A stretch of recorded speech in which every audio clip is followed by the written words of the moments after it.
When Israel Pons opened D-Place in 1999, the Chelmsford Cafe Bar was so successful that he opened 4 more restaurants in the following 2 years.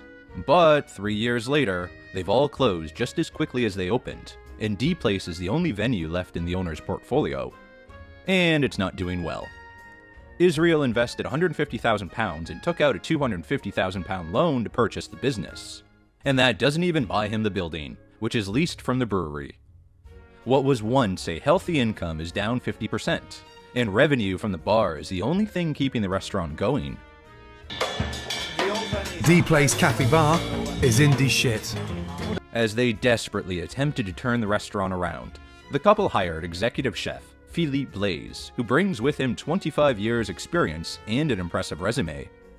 He's used to working with a big team beneath him and isn't working smoothly with the less experienced owner and front of house staff. Can I have some grass on this soup, please? You mean chive? Yeah, just give me the freaking grass, that's fine. The owner and his girlfriend Tara have called Gordon in, fearing they could lose it all without his help. It's Valentine's Day, and Gordon sits down to dinner with his wife, or at least a photo of her. The 84-seater restaurant is less than a third full, even on one of the industry's busiest nights of the year. The chef delivers the first dish himself, as there are no available waiters. But that doesn't soften Chef Ramsay's critique of the scallop and shrimp cocktail. He immediately identifies that the rice was microwaved and is served alongside chewy scallops and dry prawns. Gordon asks Maître d' Dave to return the dish to the kitchen, where he happily passes on the negative feedback to Philippe. Chef Ramsay moves straight on to the dessert, tiramisu creme brulee. It's a French classic, so Philippe should be able to make it with his eyes closed. And it looks like he has. It's runny and disgusting. Gordon is unimpressed, and so is Dave, who calls out the chef on his dismal food. Ramsay fears for Anglo-French relations, as the diners are exposed to the loud disagreement taking place in the kitchen. It's not quite the romantic atmosphere customers were looking for. Gordon heads back to speak to the executive chef, who defends his rubbery scallops and disappointing creme brulee. Ramsay is not happy with both the food and the service. There's clearly lots of work to do. The next day, Gordon is back to observe lunch service. Philippe prepares a range of dishes from the huge menu, which includes Mexican, Asian, and British classics. And the presentation is unusual, to say the least, with one dish even served in a bread bin. As 70% of the food delivered to the restaurant is frozen and pre-prepared, the young and ambitious sous chefs are not learning to cook with fresh ingredients. Instead, they finish dishes with store-bought sauces and listen to Philippe arguing with Dave and his team of serving staff. Food is leaving the kitchen slowly, and multiple dishes are returned because they are undercooked. As he checks out a stodgy burger, Ramsay discovers that they are pre-cooked up to a day in advance and reheated in the microwave. Philippe explains to a bewildered Gordon that it's due to the cooker taking too long. Have you lost the plot? No. Have you gone a little bit fucking bonjour? No. Philippe continues with the torturous treatment of innocent food by deep frying bacon. An unapologetic Philippe defends his work, but is finally forced to admit that he wouldn't serve this food in his home country of France. Gordon sits down for coffee with Israel and explains there is very little actual cooking happening in his kitchen, which is causing the low food standards. The owner assures Chef Ramsay that he takes pride in the restaurant and wants to improve what they're offering. Gordon is concerned that the terrible relationship between Dave and Philippe is damaging the business. He's ready to get in between the warring colleagues and conduct a counseling session. The pair tell each other what they really think, which isn't pretty. But with the air cleared, Ramsay encourages them to keep communicating and move forward positively. Getting back to the food, the unmotivated kitchen team is picking up Philippe's bad habits, which he casually writes off as the way Essex people like their food. As he prods a dried-out omelette, Gordon's face shows that he disagrees.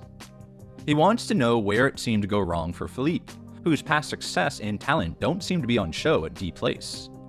The head chef feels that serving pre-prepared food has reduced his passion, and he's lost pride in his work. But he assures Gordon he's still hungry and ready to fight for his career. It's not just the food quality where corners are being cut. Israel has stopped investing in the dining room, leaving it looking scuffed and dated, and the kitchen equipment is not up to the job. Ramsay calls the chef and owner together to discuss their priorities and hopes they can keep communicating to help the business run more smoothly. Next to be tackled is a huge menu. Gordon comes up with some simple, fresh dishes that can be served quickly for the lunchtime crowd. Philippe shares that he is passionate about a classic French dish, the croque monsieur, that would be perfect for the lunch menu. The toasted ham and cheese sandwich looks, smells, and tastes delicious. Ramsay wants young sous chefs to be able to produce it themselves and takes a photo of the perfect example to make sure standards stay high. Israel is hesitant to change the menu, as there have already been 4 different versions in the past year. Gordon reassures him that it will be a straightforward step in the right direction, filled with idiot-proof dishes. What could go wrong?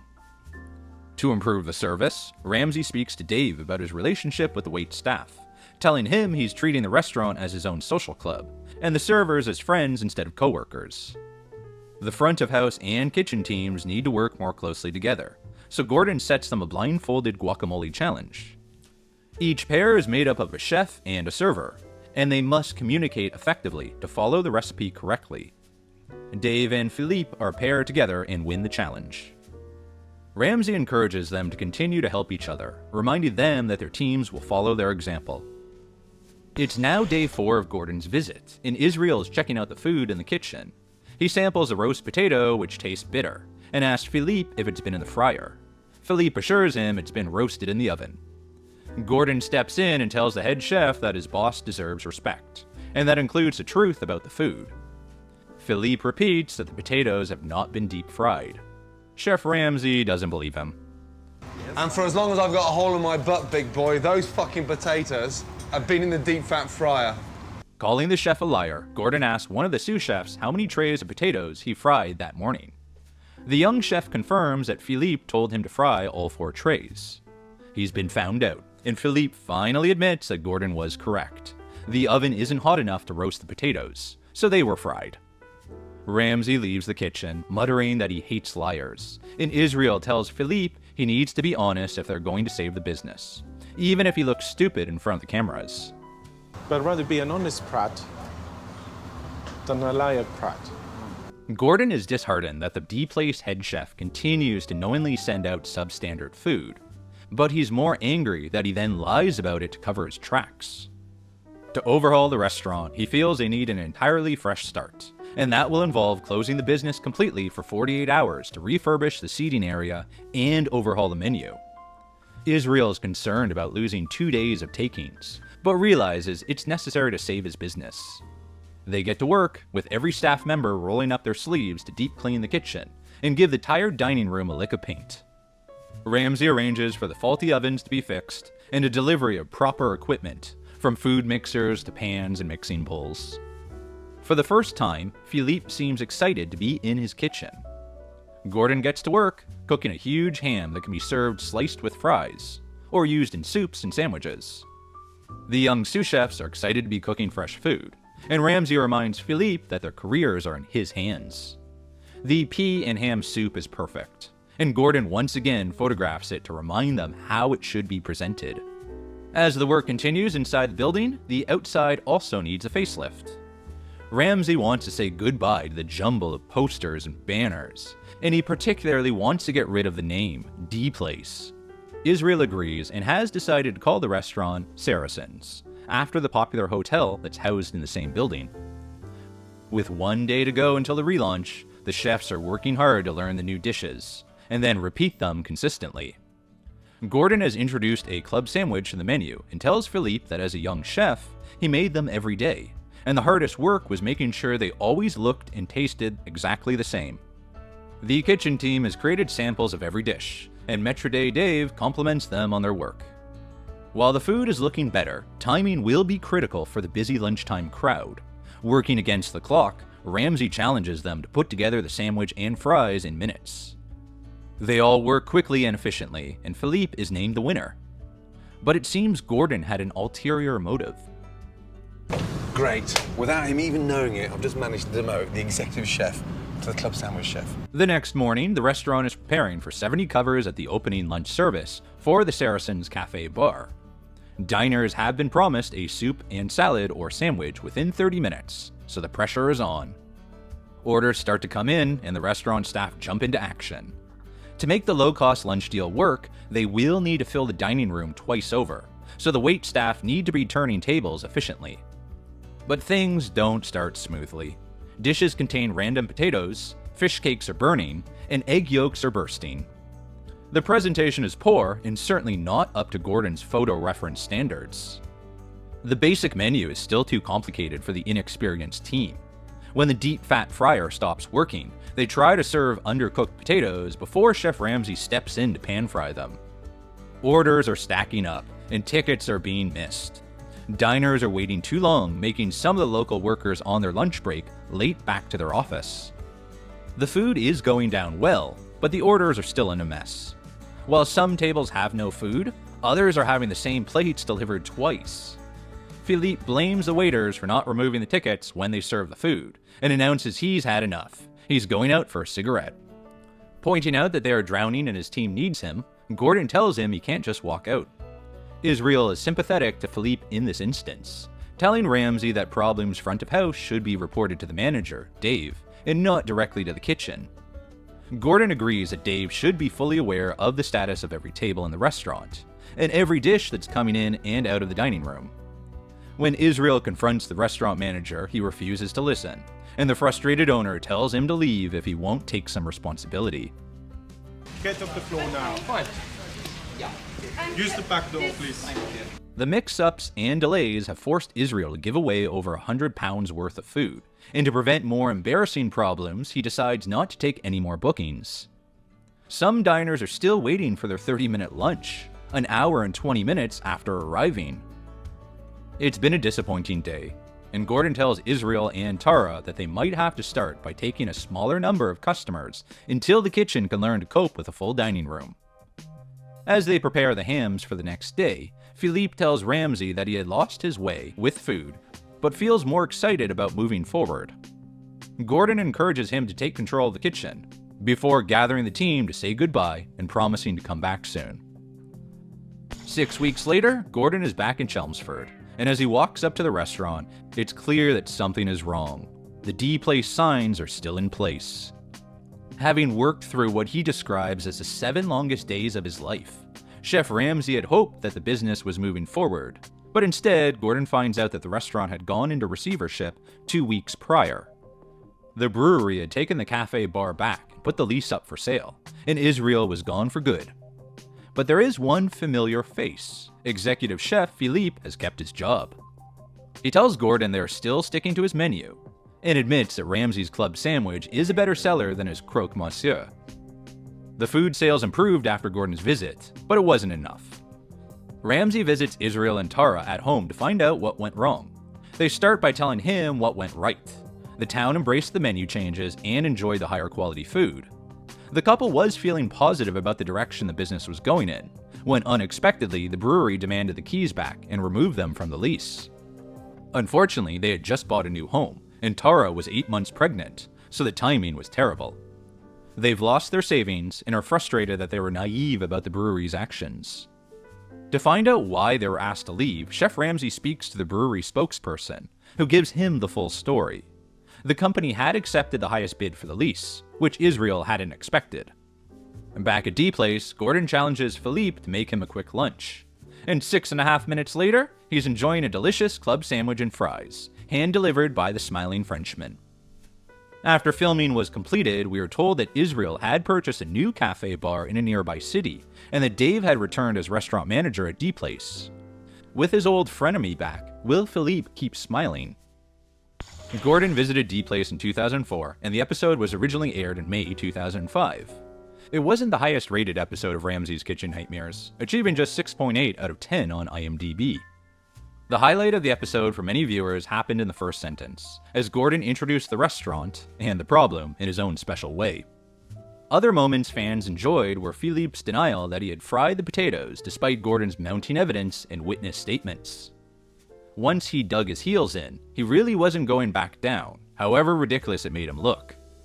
It made fans question whether his impressive resume and management skills were all they seemed to be. Some viewers had sympathy for the Frenchman, who appeared defeated by his role in the D-Place kitchen. Along with battling backlash from his apparent nemesis, Dave the Maître, they felt the inexperienced team and broken kitchen equipment were sending Philippe over the edge. Although being labeled naive, Israel was pretty well received as an owner. Viewers praised his honesty, attention, quiet consideration, and ability to take criticism, and thought he was a fair and even-handed manager to all of his staff. So it was a great shame to hear at the end of the episode that Israel and his pregnant wife Tara had lost the business. It appears that the couple first discovered that they may be in real trouble in January 2005, when they were threatened with compulsory liquidation by a debtor. That petition to wind up the business was withdrawn, but Tara made the decision to stand down as the company's secretary around that time. And when another petition was received, the brewery decided to protect its own investment by seeking full and immediate repayment of D-Place's debts. As Israel shared during the episode, that wasn't possible as the couple had no liquid assets themselves. And so, in February 2005, the company went into receivership, and it was the end of Israel and Tara's business. Fans pointed out that this should be a lesson to all restaurant owners and investors who bear the brunt of the consequences when it doesn't work out. The chef and restaurant manager walked straight into another job without suffering any huge loss, while Israel risked his family's home in happiness. The restaurant at the Saracen's Head remained open, with Chef Philippe at the stove, until July 2019. The hotel received terrible reviews, receiving just 2 out of 5 on TripAdvisor, a rating which placed it as the worst hotel in Chelmsford. And Gordon can't take any credit for the restaurant staying open so long after he left. Philippe told a local newspaper that they had constant complaints about the updated menu, leading the new owners to ditch it completely and start again. It seems the hotel and restaurant closed equally abruptly again. Staff were told it was closing for a few days while legal issues were resolved, but the doors never reopened. Almost a year later, while Britain was under lockdown due to the pandemic, the hotel reopened as a Peaky Blinders-themed bar called the Garrison. And anyone wanting some quick and delicious food with their drink was in luck. A pop-up nugget store quickly became a permanent fixture. The bar is still in the Saracen's Head Hotel building to this day. As for the D-Place staff, we couldn't find anything about restaurant manager Dave after he went back to his job under the new ownership. Executive Chef Philippe has also been keeping a low profile since leaving the restaurant in 2019. But we can confirm that he did previously have a large team of chefs working for him in a Belgian restaurant in London, where together they produced 700 covers a night. He was also clearly capable of working at speed, as the restaurant boasted of a 45-minute turnaround for busy diners. We couldn't track down either of the young sous chefs who Gordon tried so hard to get Philippe to effectively mentor in the kitchen. But we do have an update on owner Israel and his girlfriend Tara. Shortly after the episode aired, Israel invested in another local cafe bar in Chelmsford, though sadly it only lasted for about 6 months, and the business was wound up in 2009. That year, the couple was due to be married in Israel's native Mexico, surrounded by 35 friends and family. But as a swine flu epidemic took hold of the country, they had to cancel, or at least postpone, their plans and stay in the UK. Yet Israel was fully committed to his career and spent the next couple of years launching a series of bar and restaurant businesses. He had been living locally until this point, but seems to have made the move to Mexico around this time. Israel's interest in investing continued to grow, and he took roles on committees and in companies across Mexico, leading him to become his country's High Commissioner at the World Business Angels Investment Forum in 2018. Today, Israel is CEO of an angel investment company he co-founded, one of the more active angel investment networks in Latin America, specializing in cross-border deals. We go about 400 angel investors registered in our platform. 70% of them are from Mexico, 30% are international. Israel is also co-founder of Pitch at the Beach, a meeting place for business owners and investors to get together and discuss ideas. It's a relaxed networking event that first took place in Cancun, but is now expanded. Rebranded as Pitch to the World, future events will take place both at the beach and in the sky, in locations including Asia, Guatemala, and Mexico City. Maybe Israel was inspired by his experience at D-Place to help bring small businesses and investors together in his network. We are delighted that he appears to have made a real success of his career, despite the rocky patch in Essex. We don't have any further updates on Tara, who doesn't appear in any of the recent family photos online. We wish all the members of D-Place staff the best of luck for the future, whatever they are doing and wherever they might be.